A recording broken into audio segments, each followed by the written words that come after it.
அங்கே ஒவ்வொரு பிறப்பு படிக்கல ஒவ்வொரு காட்சிகள் வந்து ரெக்கார்ட் ஆகிருக்கும். நிறைய நிறைய பிரச்சனைகள், நிறைய சவால்கள் அவங்களுக்கு இருக்கும். எத்தனையோ காட்சிகள் ரெக்கார்ட் பண்ணி இருக்கும். சிலது வந்து நம்மளுக்கு மறக்கவே முடியாம இருக்கும்.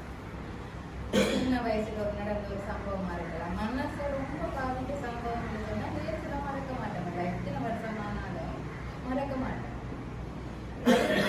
தங்களோட நெருங்கின உறவினர்கள் இறந்துட்டாங்க, தவறிட்டாங்கன்னு சொன்னா வாழ்நாள் நடப்பதையே நினைச்சு நினைச்சு எந்த ஒரு சந்தோஷமான நிகழ்வுகளை கலந்து கொள்ள மாட்டாங்க.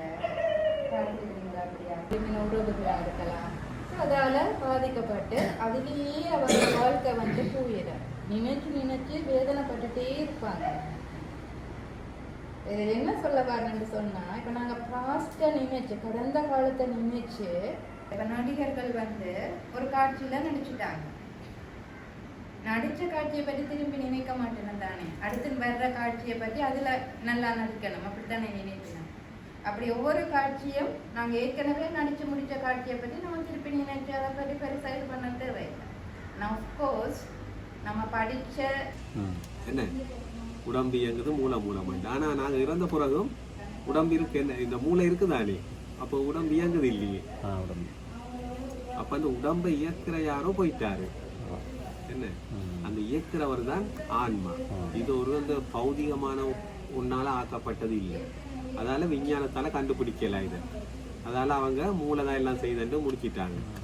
என்ன இந்த கண்ணாடி பட்டியல் எல்லாம் போட்டு அந்த ஆய்வெல்லாம் காட்டுவாங்க. அந்த யூடியூப்ல அடிச்சு பார்த்தீங்கன்னா அதை அறிய. ஆனா கண்ணாடிக்குள்ளாலே அது போயிடுது. அப்ப அவங்களால அதை அறிஞ்சு கொள்ள முடியுது இல்லை. இந்த மூளை மூலம் இந்த உடம்புட பாகம் எல்லாம் இயங்குது.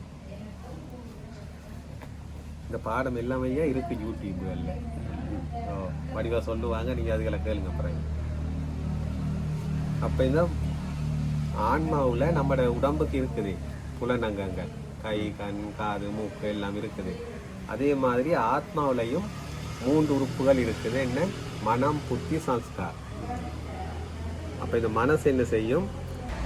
இதில் படிக்கிறது ஒரு மனதை பக்குவப்படுத்தி ஒரு மகான்களை நான் கேள்விப்பட்டிருக்கோம். என்ன இந்த உலகத்தில் என்ன நடந்தாலும் அவங்க சந்தோஷமா என்ன அந்த முகமலர்ச்சி மாறாம ஒருத்தரையும் புறநினைக்காம ஒரு